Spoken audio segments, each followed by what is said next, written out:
Hello everybody and welcome back to World of Warships Legends. My name is Spartan Elite 43 and tonight we have your first look at the Tier 6 Premium Japanese / Warhammer 40k Ragnarok.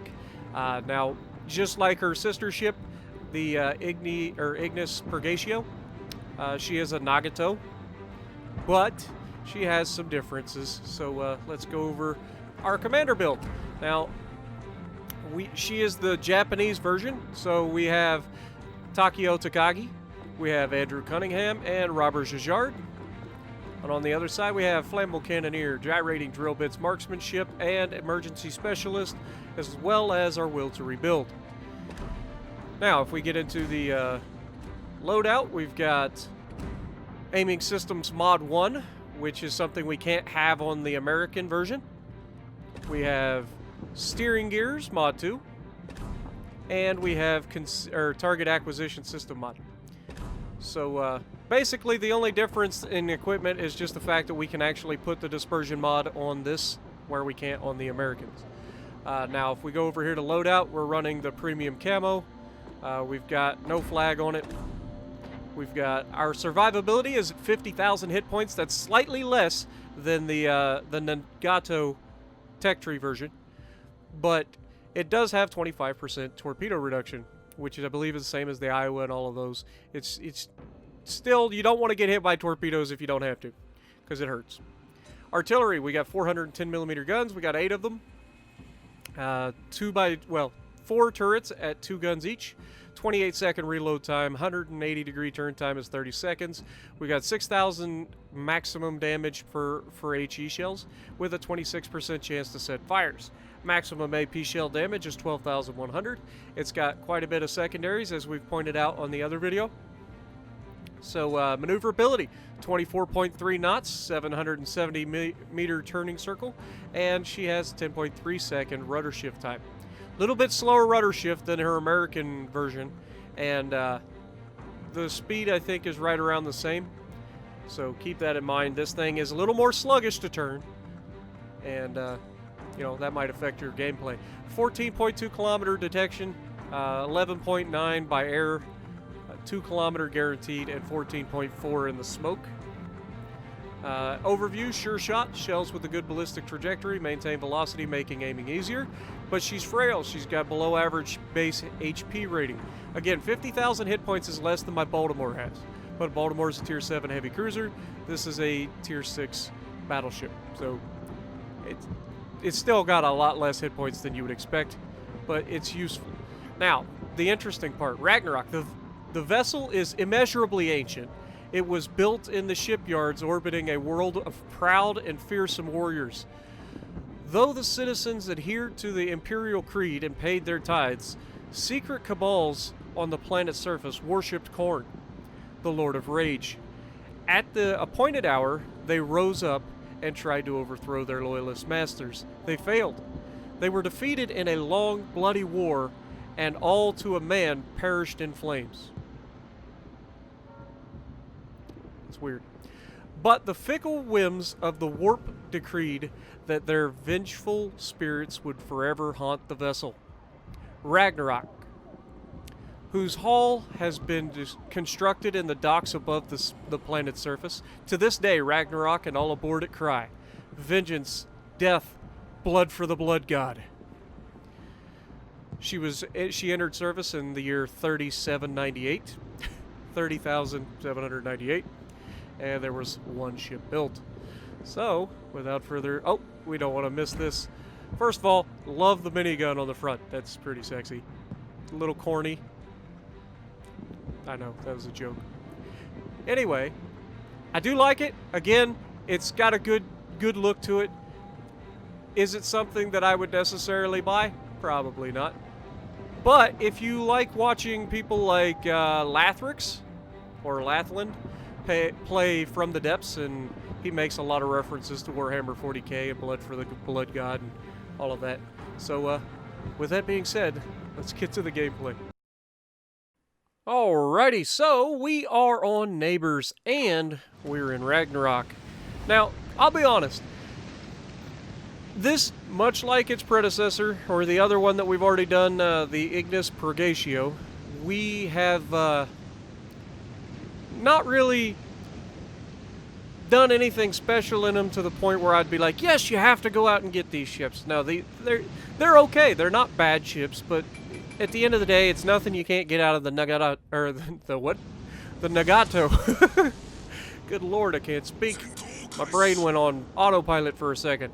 But they're good-looking ships, and we're going to have quite a bit of fun. Now, this one is much more closely like the Nagato than the Ignis is. It has 50,000 hit points instead of the, what was it, 34, 31? I forget. But it's much more survivable in that sense. But the gun handling isn't quite as good, even though you get the the -7% dispersion. I just feel like the rounds travel a little better on the Ignis than they do with the Ragnarok. But that being said, we're going to have ourselves quite the match. So hopefully you're ready. Let's get this party started. Now, Normandy's right at the edge of our range. So I knew that I was likely to miss, and he, of course, turned away. So that was a complete miss. Nothing we could get there. Unfortunate. But there are plenty of others who are going to put themselves in position for us to influence, shall we say? First of all, have you had a chance to check out the new emblem on the channel? If you haven't, go over to the community or the discussion tab on the YouTube channel there. It'll show you a picture if you haven't just seen my emblem outright. I really enjoy it. I paid a guy quite a bit of money to get that emblem made, and he did not disappoint. He actually nailed it. I gave him ideas on what I wanted out of an emblem, and then he just kind of just knocked it out of the park. Took my ideas, implemented them into his, and it was incredible. And I was super nervous because I had never paid that kind of money for something like that. So I was just like, I'm really nervous. I hope this guy does a good job, because I would hate to be, that guy that is hard to work with. But no, he absolutely killed it first try. No joke. Well, I say his first try. It technically had 2 in the file, so I didn't get to see his first iteration, but apparently he wasn't happy with it. So his second iteration was actually phenomenal, because that was the first one I got to see. Now, as you can see, I've been filling a little bit of time. There wasn't a whole lot going on. We were shooting and missing, and that's why I say this is a lot more like the Nagato that I remember. It just seems like you shoot a lot of things, and a lot of the rounds just go wherever they feel like going. Japanese dispersion and German dispersion are very similar in that regard, except that Japanese dispersion sometimes just stops being bad. Whereas Germans, I have not had any luck with German battleships. You guys know what I'm talking about. I don't get any luck out of the salvos that I shoot. But at least with the Japanese, there are games where I just absolutely go off in them. And it's fantastic when those guns start behaving. I mean, you're talking about 410mm guns. Now, there are 3 destroyers here, and we are about to be all by our lonesome against all of these destroyers. And that's not where you want to see yourself if you're in a battleship, especially a battleship that isn't the best at turning. But if you pay attention to what you're doing, and you do everything that you're supposed to do, you're going to be okay. And we're going to get some help too. We've got a couple destroyers that are over there, and they're going to push their way towards me. But my first concern is get rid of the cruiser that's right here that's low health, and then I will deal with the T-22. Now, the T-22 is not quite as dangerous as other destroyers are, just due to the fact of its torpedoes. They don't hurt as much, and on top of that, they are shorter range, so you're more likely to engage them when they shoot at you. And of course, we hit him and do basically no damage. But you can see he's not alone. There's an Icarus out here, and that is a lot of torpedoes. So, are we going to dodge all of them? Come on, it doesn't look like I'm going to be able to dodge all of them. I'm going to take 1. But I did dodge most of them. And we watched the rest of them kind of scoot past us as the Benson on the enemy team goes down to our 2 destroyers. And this T-22 is about to get popped. He's the closest, he's the easiest one for me to hit, and I've got Japanese high explosive waiting for him. Shot out. Pow! Oh, come on! We only hit him with 3 rounds. He's 2 kilometers from us. Now, I start turning away here because I'm assuming more torpedoes are going to be on their way. And I don't want to catch them while I'm broadside. So being proactive and turning away should help keep me alive. Now, the Icarus made the unfortunate choice to come back. I say unfortunate because that's a death sentence for him, because now I've got all the help, and then he gets absolutely popped by my Japanese high explosive. Now here I make a bit of a dummy move, and the dummy move that I make is I'm going to turn all the way back around to the right to turn all the way back around to go towards B, when I literally could have just made a left-hand turn and went around the island and been right there. But sometimes you do dumb things in your head. You think that you can't make a turn or something, and you get started on something, and that's what you're stuck with. So that's what we're going to do. We're going to start the world's slowest turn when a battleship has to turn 360 degrees. Basically. Not quite 360, but like 270 anyway. And you see the Sinop out there just at the edge of our range. It's unfortunate, but, you know, is what it is. Sometimes you just can't help yourself. You can't get yourself into a position. Again, had I turned left and went straight up towards the center, could have done it that way. But in my mind at the time, I was just like, I have to go this way. I have to turn all the way back around. And ended up wasting a lot of time in this match. And as you can see, I only got 20,000 damage done. I have not done a whole lot to help the team. I've put myself in the middle of the map to try to get into trouble with a couple destroyers. We got rid of them. And that leaves just 2 battleships and a cruiser.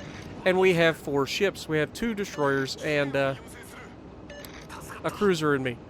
Now, I don't know about you guys, but I feel like if I have a mostly full health battleship on my team who's heading in my direction to help, why am I getting into an open gun battle with the enemy ships if I'm in a destroyer or a cruiser? Like, it just seems like a bad plan. Wait until your help gets there. Now, again, I took a little too long to turn my butt around and get into the fight. I get that. I 100% agree. That was a dumb turn by me. And it's one of those times where you look back on it in recording and you're like, why did I even do that? That's so stupid. But this New Orleans is about to get punched. We get a good hit on him. And you can see there's 2 destroyers just firing their guns. That's a New Orleans, man. That is 203mm guns that are just absolutely waiting to pick you apart. And he has 2 battleships behind him. And all we have is 2 destroyers and a cruiser, and they're all firing at these guys like they are just invincible. And so I'm trying to get into a position where I can help my team. I'm trying to stay away from the island a little bit, be able to lob shells over as best I can. It's not perfect. But, yeah, this match is going to come down to a much closer match than it should have. We had the advantage. We have the biggest advantage in the fact that we have so many destroyers left, and the enemy doesn't have any. But they're not using their concealment. They're not doing anything that they should be doing to ensure that they live long enough to affect the rest of the match. Now, I applaud them for getting involved. You know me, I'm all about the teamwork, getting in there and helping. I bring it up all the time, but as our New Orleans goes down, now it's just me and 2 destroyers. And now it is a 3 versus 3, and our only advantage is concealment. Why are you hanging around? Now this New Orleans is about to come out in front of us. He's got low health, he's burning, so he's not long for this world. But that still leaves 2 battleships. And you can see I fire the guns, and in Japanese fashion, we miss him with the first shell. So then we had to shoot the second gun. And these guys do get some torpedoes off and do a pretty good job. But again, what are you doing, man? You have the ability to disengage. Why are you standing toe-to-toe with all of these guys? I, on the other hand, do not have the ability to disengage, which means I have to be very, very careful at what I do now. Now, it's just 2 battleships. Honestly, if the Normandy wanted to win this match, all he would have to do is ram me. If he rams me, 9 times out of 10 I'm dead, and that will most likely be a win for your team, because you'll go ahead on points, and then all your other battleship has to do is sail away. But he doesn't try to do that. He tries to get into a fight, and while he's being burned to death by my teammate and shooting at my teammate is just sitting there taking it right up against the island. And he has laid in a course for me, which means I need to make sure that we try to kill him ASAP. And you'll see I put the shots up into a superstructure area trying to get those penetrations, and the teammate, in one last gasp of energy, manages to take out the Normandy, thereby saving us for the ram. And that means that we have a Nagato versus a Ragnarok. Both of us have about the exact same amount of health left. Actually, he has slightly more health than me. But you're going to see the difference between paying attention and knowing your armor versus sailing broadside on in a battleship. Because he's going to give way too much broadside for me to shoot at.